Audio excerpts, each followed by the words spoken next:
Selamat datang di Kita Film. Video kali ini adalah alur cerita film yang berjudul The Great Flood.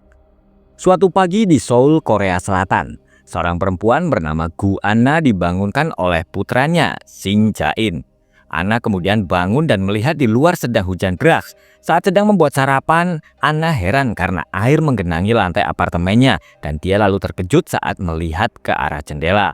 Kantor manajemen mengumumkan bahwa banjir telah mencapai lantai 2 dan lantai 3. Mereka meminta seluruh penghuni apartemen untuk segera naik ke lantai atas.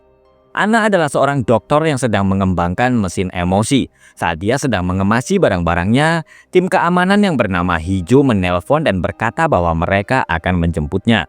Anna harus segera naik ke lantai atas karena dia tinggal di lantai 3. Tapi telepon mereka terputus karena listrik tiba-tiba mati. Setelah mengambil obat untuk Jae-in, Anna segera menggendong putranya dan mereka berdua harus segera naik ke lantai atas.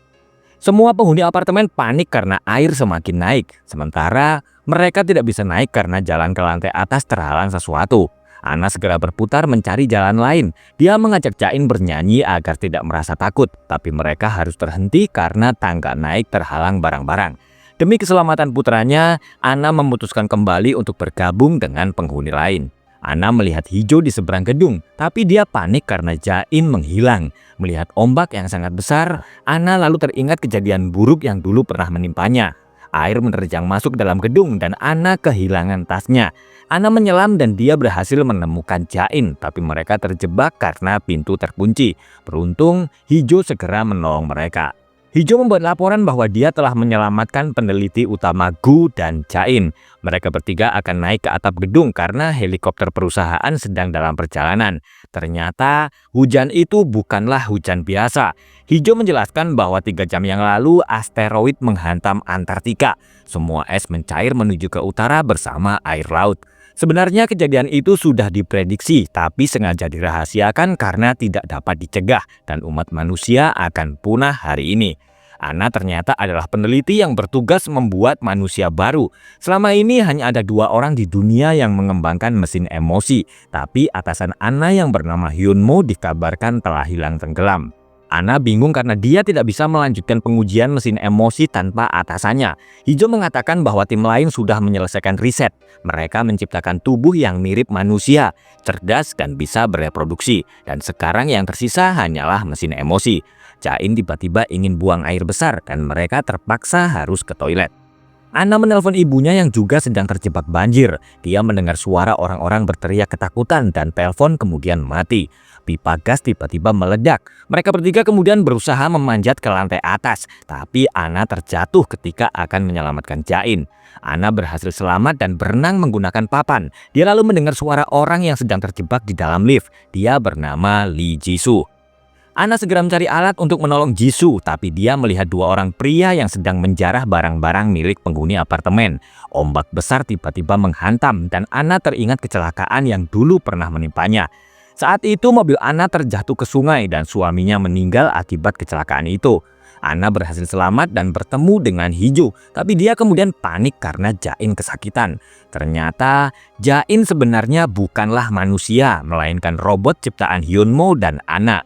Mereka berdua mengembangkan mesin emosi untuk Darwin Center, yaitu lembaga penelitian tidak resmi di bawah naungan PBB.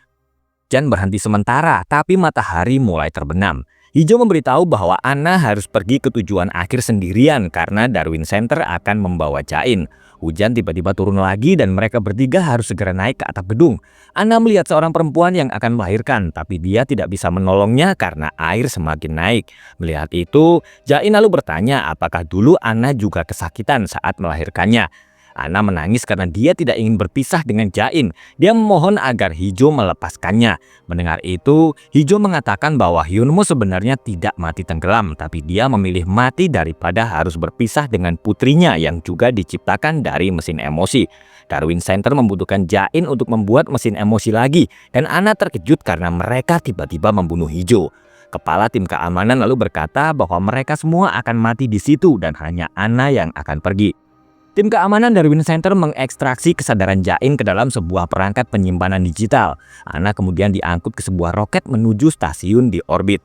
Direktur Lab Isabella yang bernama Huisu menjelaskan bahwa dalam 15 menit, puluhan ribu pecahan meteorit akan jatuh ke bumi. Akibatnya, sebagian makhluk hidup di bumi akan punah. Demi mencegah kepunahan manusia, Darwin Center meluncurkan 7 roket dari situs di seluruh dunia pagi ini. Kini, manusia harus berevolusi sendiri demi memungkinkan kelangsungan hidup setelah banjir bandang. Dengan teknologi dan pengetahuan, tim itu bertugas menciptakan ibu dan anak. Setelah berhasil membuat sang anak, kini Anna harus membuat ibunya. Anna akan membuat subjek eksperimen itu sebagai ibu seorang anak dan dia akan membuat sang anak hilang. Saat mencari anaknya, subjek akan menghadapi banyak rintangan dan jika dia gagal, dia akan terus mengulang dan mencoba lagi. Puing asteroid menghantam mesin kapal dan Anna tiba-tiba mendapati dirinya kembali terbangun di apartemen pada awal terjadinya banjir. Dia kembali mencoba melarikan diri bersama Jain, namun sebuah gelombang tsunami besar menghantam gedung sehingga mereka berdua terpisah.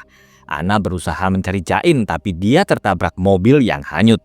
Anna yang mengenakan kaos bernomor 787 kemudian terbangun kembali setelah Hijau melakukan CPR, tapi dia kembali terbunuh karena terkena ledakan akibat kebocoran gas. Anna terbangun kembali dan kali ini dia mengenakan kaos bernomor 1931 di mana Hijau sedang memegangnya dalam posisi hampir terjatuh. Anna tiba-tiba terjun ke air dan pergi ke lift tempat di mana Jisoo meminta tolong. Anna mencoba membuka pintu lift dengan menyelam, tapi dia terbunuh karena kehabisan nafas. Anna terbangun kembali dengan kaos bernomor 4007. Dia akhirnya berhasil membuka pintu lift dengan menggunakan sebuah sapu dan menyelamatkan Jisoo. Saat dia terjebak, Jisoo mendengar suara beberapa orang sedang menanyai seorang anak dan dia juga mendengar mereka menyeret sesuatu di lantai. Anna mengingat salah satu memorinya di mana dia diseret saat memakai kaos bernomor 4006. Anna mendatangi para penjara itu dan dia diseret oleh salah satu dari mereka. Saat dia terbangun kembali dalam keadaan dicekik, Anna berhasil menendangnya dan Hijau datang menolongnya. Anna dan Hijau akan naik ke atap, tapi Jisoo memilih tetap tinggal bersama kakek dan neneknya ketika banjir terus meninggi. Hijau meminta tim keamanan untuk mencari Jain, tapi Anna yang kini mengenakan kaos bernomor 7993 tidak mau menunggu dan terus mencari Jain. Dia lalu menolong perempuan yang sebelumnya akan melahirkan. Anna kemudian menemukan ribuan lukisan digital yang dikirim Jain, masing-masing menggambarkan variasi dari garis waktu sebelumnya. Saat dia memasuki ruangan tempat Jain bersembunyi di garis waktu yang berbeda, Anna dicekik oleh pasukan tim keamanan. Anna yang mengenakan kaos 13417 terbangun dengan Hijau dan seorang tim keamanan di sampingnya. Anna kemudian memperingatkan bahwa mereka akan membunuh Hijau saat mereka mencapai atap. Hijau kemudian bertarung melawan tim keamanan dan mereka berdua berhasil selamat. Anna kemudian bercerita kepada Hijau bahwa mereka telah melakukan hal yang sama selama ribuan kali. Selama ini Anna tidak pernah berhasil menemukan Jain karena tim keamanan Darwin Center selalu menghalangi mereka. Setelah melakukan beberapa kali lingkaran waktu, Anna akhirnya mencapai atap dan berhasil menemukan Jain. Namun sebelum mereka sempat melarikan diri, gelombang tsunami terakhir menghantam dan menenggelamkan mereka. Terungkap bahwa hanya alur waktu pertama yang benar-benar terjadi. Saat itu, Anna terluka parah ketika roket evakuasi dihantam puing-puing asteroid. Dia lalu diselamatkan oleh pesawat ruang angkasa lain dan meminta agar pikirannya dipindahkan ke sistem AI. Ribuan skenario selanjutnya adalah simulasi saat-saat terakhir hidupnya yang dirancang untuk menyempurnakan respon emosional buatan dengan memaksanya berulang kali mengalami perpisahan dengan Jain. Setiap alur waktu simulasi berakhir dengan kegagalan atau kematian mereka sampai program mengumpulkan data yang cukup.